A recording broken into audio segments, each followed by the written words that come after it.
Los criminólogos dicen que no existe el crimen perfecto. Lo que existe es el crimen mal investigado. Siempre, en cualquier investigación, aparece una pista clave que lleva hacia el asesino. Encontrémosla juntos, repasando este caso abierto. Hola a todos, mi nombre es León, y en cada video repasaremos todos los detalles de los más terribles casos criminales. Antes de empezar, no te olvides de suscribirte y dejar tu me gusta para que pueda seguir trayéndote el mejor contenido de investigación. Recuerda también activar la campanita, ya que estaré subiendo videos 3 veces a la semana. Empecemos. El caso de Aide Mendoza.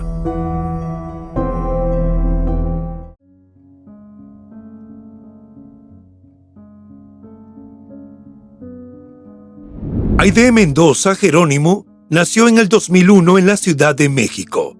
La jovencita vivía en Iztapalapa, una humilde zona en el oriente de la Ciudad de México, pero visitaba con frecuencia Tempexquixtla, una comunidad indígena de unos 300 habitantes, ubicada a poco más de 2 horas de la capital de Puebla, de la que su familia es originaria. Desde muy chica, acompañada de sus padres y de sus 3 hermanos, Gabriel, quien padece un soplo en el corazón, Juan Carlos y Suzette, visitaba la región en vacaciones y sobre todo en las fiestas para participar en los eventos del pueblo. Julio Wenceslao y su esposa Ángela, los padres de Aide, migraron desde su comunidad indígena hasta la Ciudad de México en búsqueda de ofrecer mejores oportunidades para sus 4 hijos. Aide, desde pequeña, siempre fue la más dedicada a la escuela de entre sus hermanos.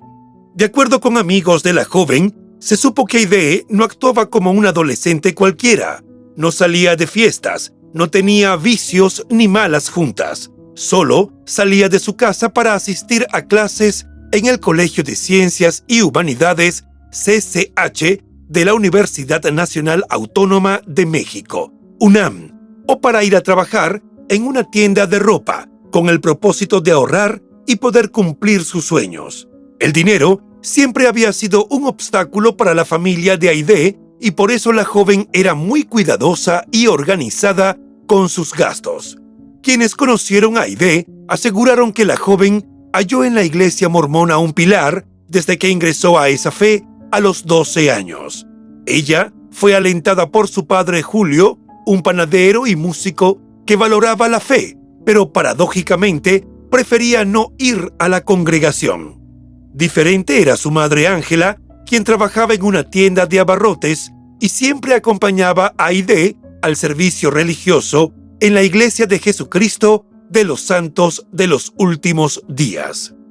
De la fe mormona y las asistencias a eventos de la iglesia, Aide descubrió su gusto por la música y por tocar el piano. Los amigos de la iglesia recuerdan a Aide como una joven apasionada y disciplinada por cada cosa que se proponía, como ir a la congregación, asistir a las actividades del grupo de scouts al que pertenecía o destacar en sus estudios. Cuando culminara la secundaria, tenía un montón de posibilidades para elegir. A mediados de abril de 2019, Aide y sus compañeros del colegio estaban entusiasmados pensando en su futuro universitario. Aide, que a veces podía ser tímida, en esa oportunidad se mostró más dispuesta a conversar e intercambió con sus compañeras de clase algunas impresiones sobre su futuro escolar.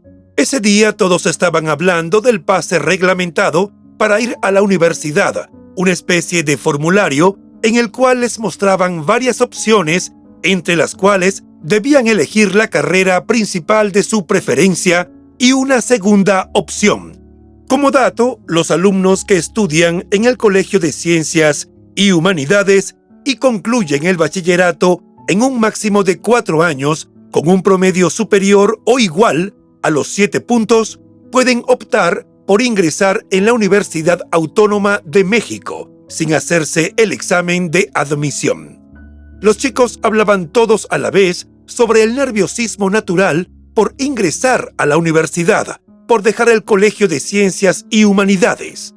Aide le confesó a su amiga Mary Medina que no se decidía aún porque pensaba estudiar para ser veterinaria, pero había otras carreras que también le gustaban.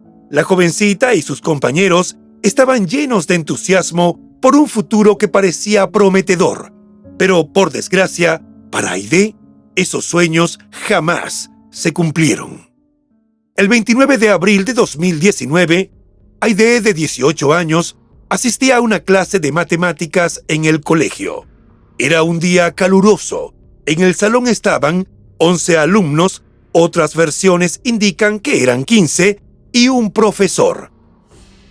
Bajo consenso, decidieron que abrir la puerta del aula era lo mejor para recibir un poco de aire fresco.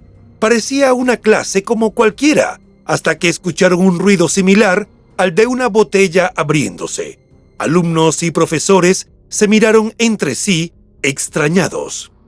Tras el ruido, Aide cayó al piso del salón y comenzó a quejarse de un dolor insoportable en su costado. Nadie a su alrededor entendía qué estaba ocurriendo, pero cuando intentaron auxiliarla, se dieron cuenta de que la jovencita tenía una herida y estaba sangrando. De ahí en adelante, reinó el caos. Nadie podía explicar cómo había sido lesionada, y esa no fue la única confusión de esa tarde, en la que todo pareció conjugarse para un resultado fatal. De allí en adelante, las informaciones de fuentes oficiales fueron pocas y las extraoficiales abundaban. El inexplicable incidente más tarde se convertiría en una noticia nacional que rezaba en una alumna del CCH Oriente que perdió la vida por una bala perdida dentro del plantel. El día en que a Aide Mendoza le quitaron la vida, la noticia comenzó a publicarse en medios de comunicación locales cerca de las 6 de la tarde. A esa hora, la jovencita acababa de ser declarada muerta, pero el disparo ocurrió alrededor de las 2:40 de esa misma tarde.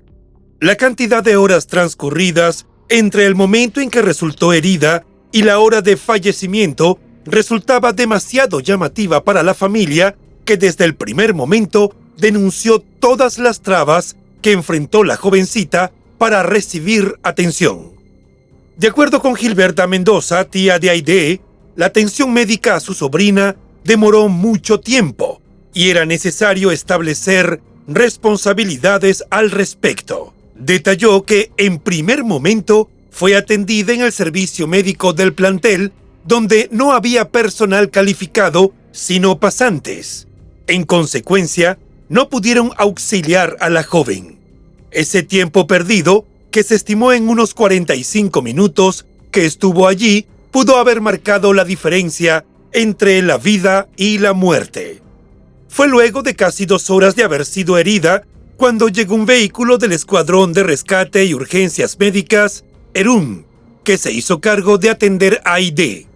Aunque el personal de la ambulancia señaló que había que trasladarla de inmediato a un hospital, la dirección del colegio, sin tomar en cuenta que había una vida en riesgo, demoró la salida de la ambulancia por no tener consigo el papeleo de salida.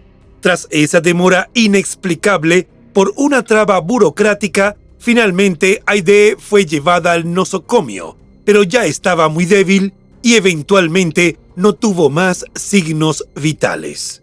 El caso de Aide, herida mortalmente a plena luz del sol dentro de un aula de clases, consternó a los mexicanos.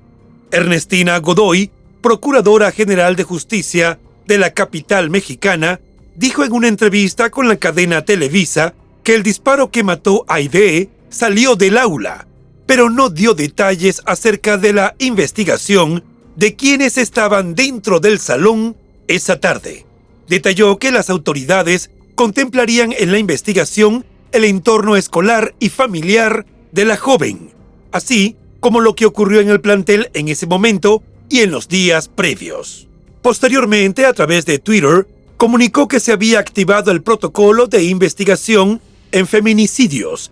Agregó que estaban buscando cualquier indicio y atendiendo a la familia, ya que estaban viviendo una situación muy complicada y dolorosa.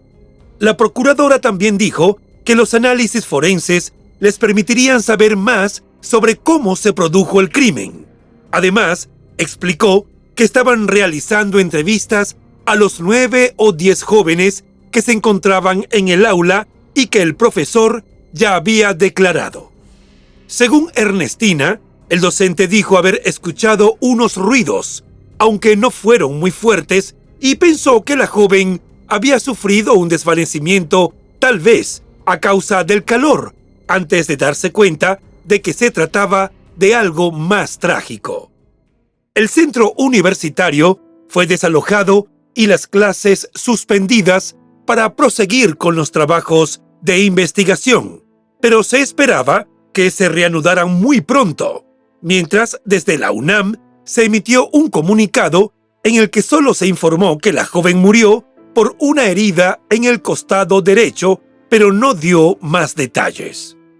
Esa especie de indiferencia de la institución hizo que algunos alumnos del plantel organizaran una marcha para demandar mayor seguridad en las aulas y dijeron que planeaban reunirse para discutir posibles acciones para alzar la voz.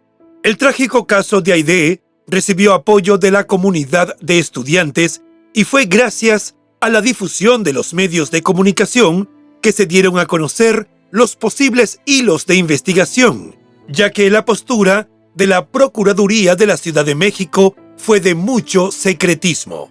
El Consejo General de Representantes Estudiantiles del CCH envió una misiva donde aseguraron que no iban a permitir que la muerte de Aidee fuese catalogada como una más de las muchas que suceden en México y en las que la mayoría de las veces los responsables salen impunes.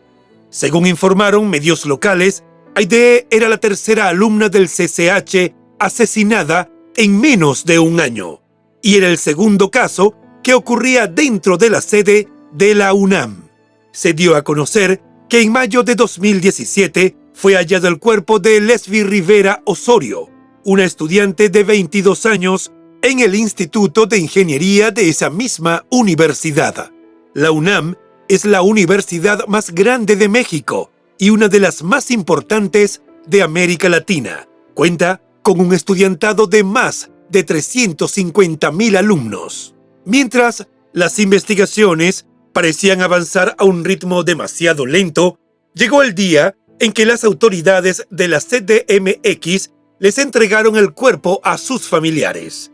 Todavía consternados por la insólita forma en que Aidee perdió la vida, sus restos fueron velados en una iglesia ubicada en Ermita Iztapalapa, en el oriente de la Ciudad de México, hasta donde llegaron amigos, compañeros de escuela, conocidos e integrantes del grupo de scouts de la joven.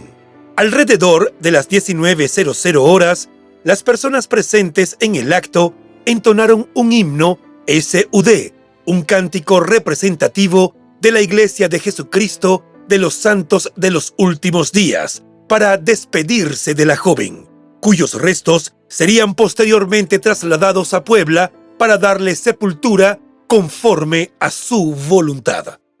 Pese a que Aidee nació y creció en Ciudad de México, y aunque era muy joven para estar pensando en esas cosas, siempre dijo que, en caso de morir, quería ser enterrada en el pueblo indígena del cual venían sus antepasados, del cual estaba muy orgullosa y formaba gran parte de su identidad. El 30 de abril, en redes sociales y medios de comunicación, se manejó la teoría de que el arma de la cual salió el proyectil que terminó causando la muerte de Aidee había sido una pluma bala o pluma pistola, la cual emplea cartuchos calibre .22 y que, como su nombre lo indica, tiene forma de bolígrafo. Esta versión cobró fuerza por lo inusual del ataque y debido a que nadie escuchó una detonación de arma de fuego. Sin embargo, esta posibilidad quedó descartada cuando los análisis forenses realizados por el Instituto Nacional de Ciencias Forenses determinaron que Aidee murió a causa de un impacto de bala calibre .9 milímetros, disparada a una distancia mayor a 150 metros de distancia de donde ella se encontraba. Según una posible reconstrucción de los hechos, la bala fue disparada desde el sur del plantel escolar, hizo una parábola y pasó por 4 edificios antes de quitarle la vida a la joven estudiante. Se agregó también una reconstrucción hecha con peritos dentro del salón de clase, en el que se determinó que Aidee estaba parada de espaldas a la puerta frente a una mesa y del otro lado 2 compañeros que la veían de frente. El proyectil entró por la parte baja de la axila, atravesó el tórax y terminó incrustado en el abdomen de la alumna, causando lesiones en órganos vitales y ocasionando su muerte. Hasta el momento, no había sido localizado el casquillo percutado ni el arma de fuego. También se dio a conocer que gracias a las inspecciones hechas por las autoridades al plantel, pudieron darse cuenta de que no era la primera vez que un proyectil entraba a las instalaciones, ya que se encontraron al menos 10 ojivas de bala en los alrededores y 2 impactos de proyectil en un edificio. Ese anuncio contradecía unas declaraciones hechas el día anterior a este hallazgo por la procuradora de la capital mexicana, Ernestina. Ella dijo informalmente ante los medios que tenían 2 o 3 líneas de investigación y que la bala no provino del exterior del salón. Para sumar más confusión, se supo que los presentes en el aula fueron sometidos a un análisis de trazas de disparos. Tras la experticia, los alumnos y el profesor dieron negativo en la prueba de rodisonato de sodio, lo que significa que ninguno de ellos accionó un arma de fuego. Este es un dato no menor, que refuerza la teoría de una bala perdida o de una agresión desde el exterior. Sin embargo, tampoco se sustentaba de manera firme la hipótesis del disparo desde el exterior, porque las autoridades no hallaron nada en la zona periférica al inmueble. Las diferencias de criterio entre la procuradora Ernestina y los investigadores quedaron en evidencia a partir de ese momento.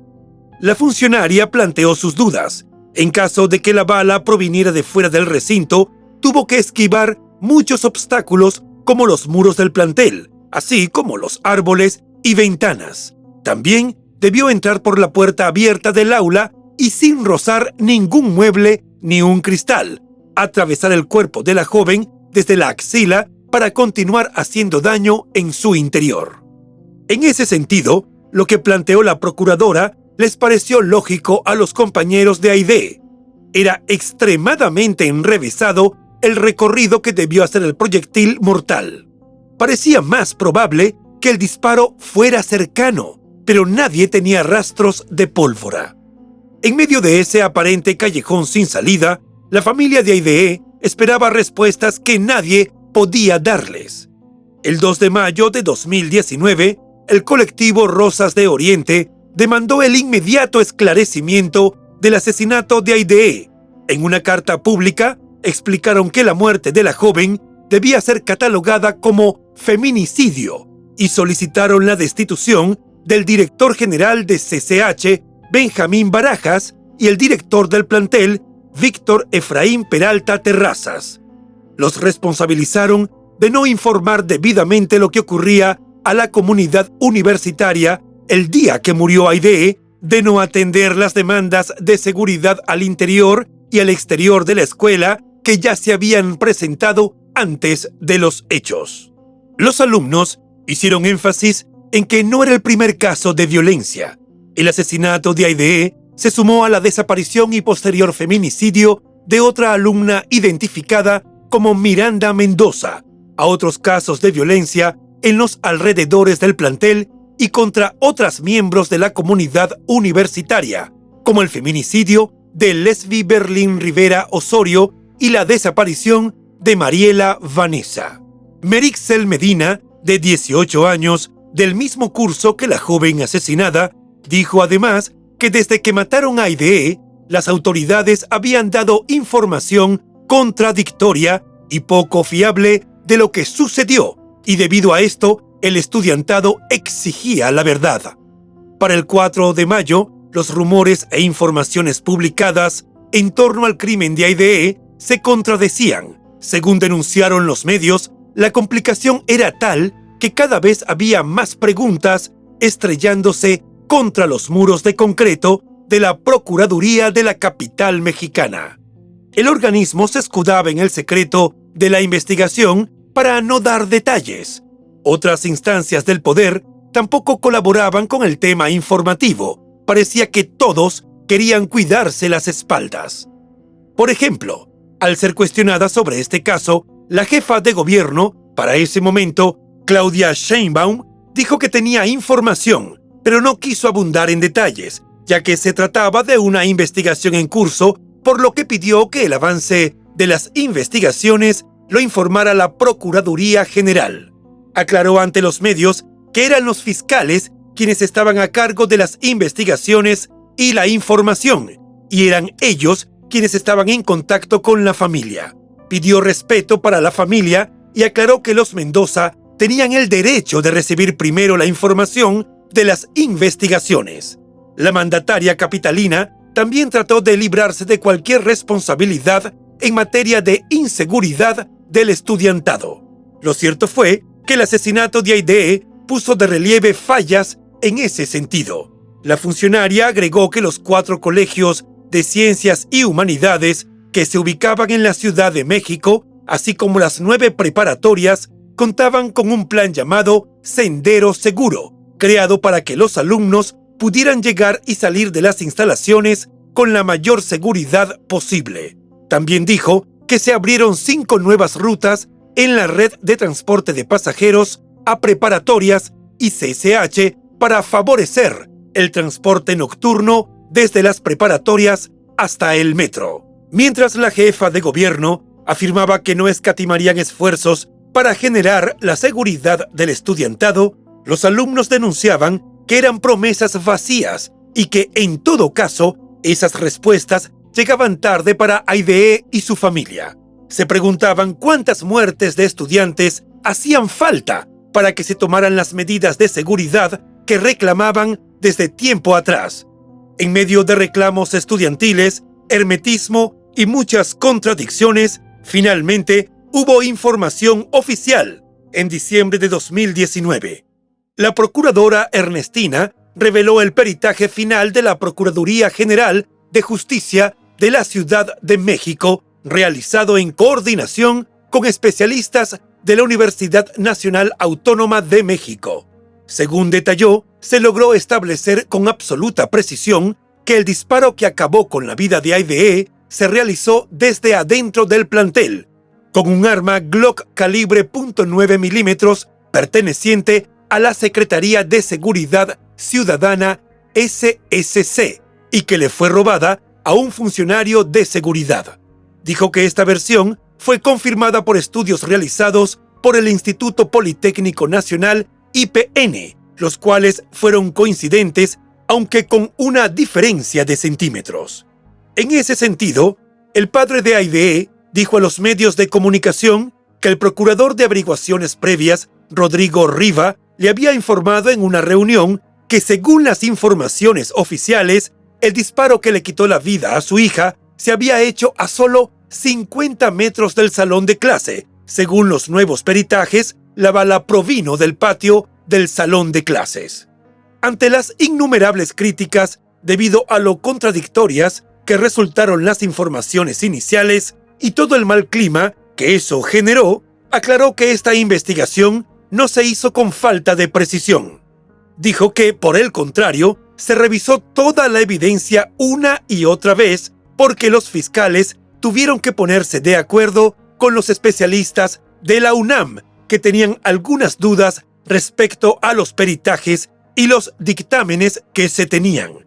Agregó que analizaron no solamente los informes de la Procuraduría, sino los aportes por parte de testigos, las visitas, así como las diligencias que se hicieron.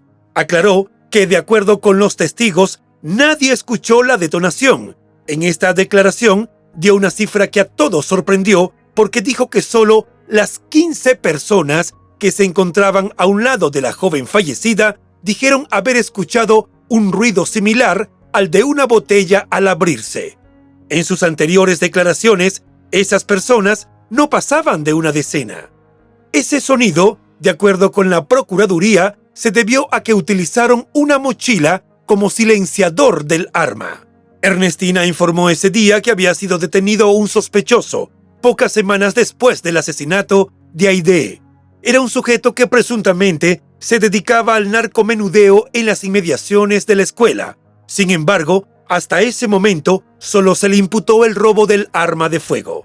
También advirtió que la Procuraduría hizo sin éxito una campaña de acercamiento con el personal y estudiantes del CCH, en un afán de determinar si el detenido fue visto en el interior del plantel el día y a la hora en que Aidee murió, pero nadie quiso confirmar su presencia. Señaló que en vista de que ningún testigo aportó datos que lo vincularan con la muerte de Aidee, no fue acusado de este hecho.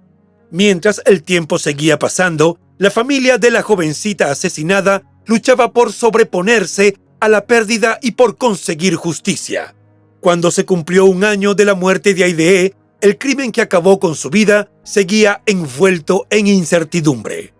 Ese mismo día, en el centro de estudios que tanto quería Aidee, su foto resaltó en la fachada para recordar que había pasado un año y lo único que había era una recompensa que había llegado un poco tarde, pero aún mantenían la esperanza de que si alguien tenía información, la diera a las autoridades. Esto según palabras de la tía de Aidee, quien dijo que aún no entendía por qué, luego de tanto tiempo, no había sanción para los responsables.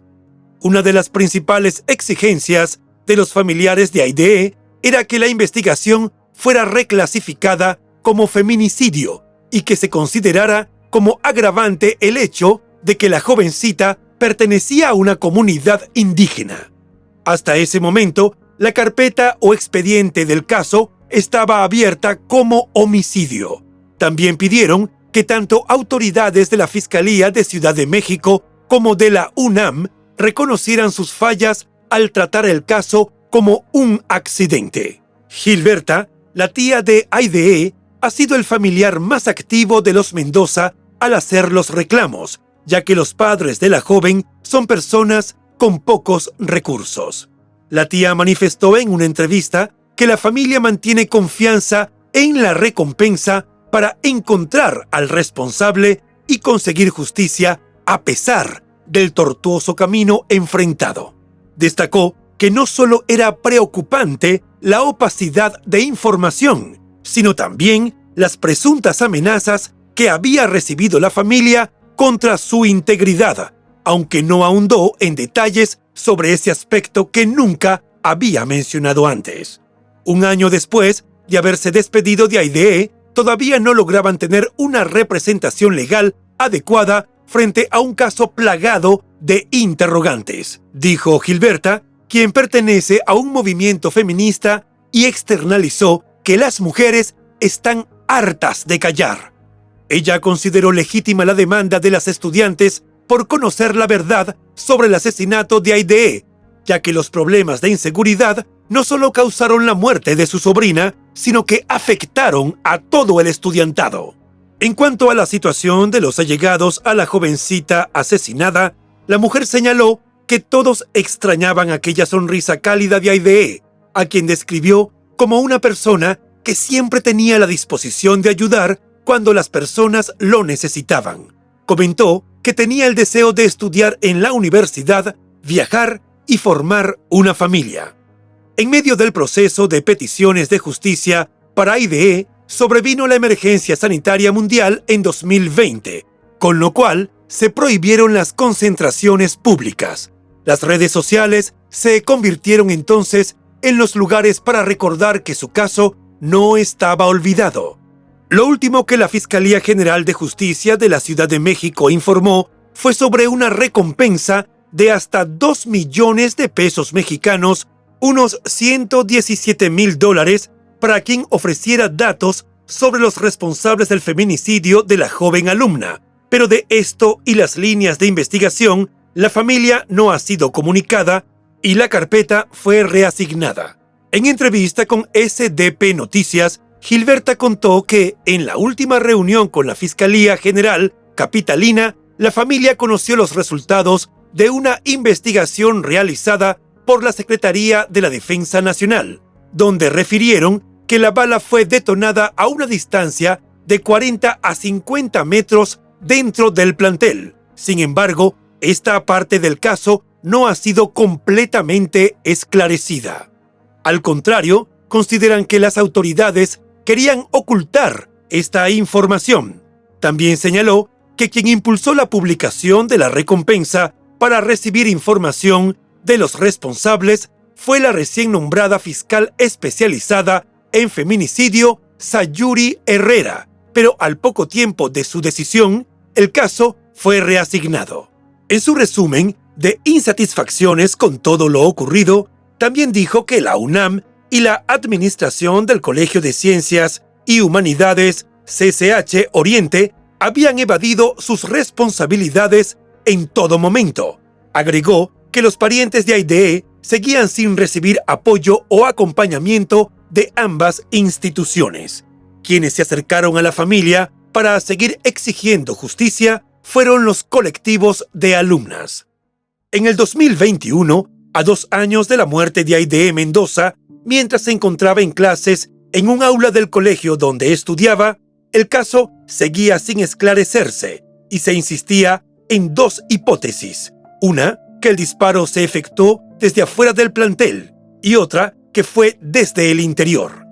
Haciendo un recuerdo de todos los pasos en busca de la verdad, se recordó en esa oportunidad que la Fiscalía General de Justicia, FGJ, solicitó a distintas instituciones que se llevaran a cabo peritajes de balística para determinar la trayectoria que siguió la bala que privó de la vida a la adolescente.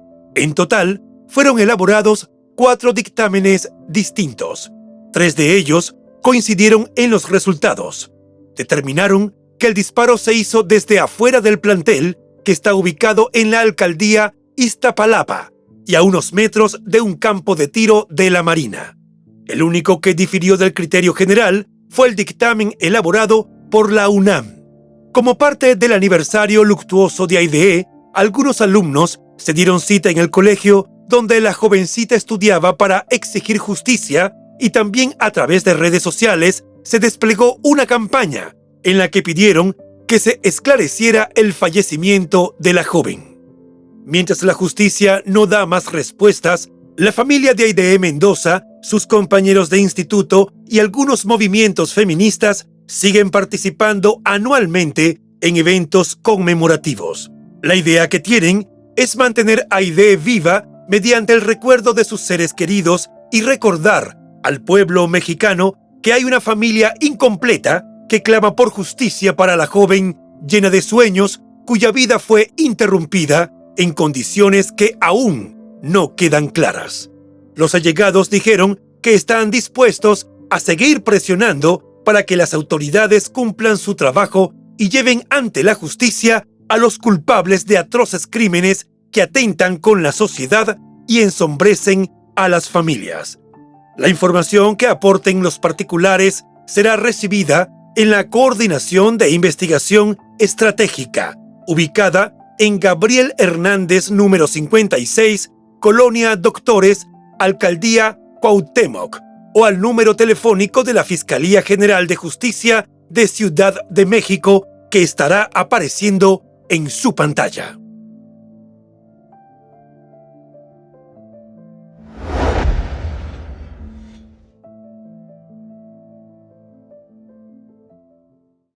Y bueno, hasta aquí el caso de hoy. Como siempre, agradezco tu apoyo a mi trabajo. Si te suscribes, das un me gusta y compartes este video, me ayudarás a seguir creando contenido. Hasta pronto.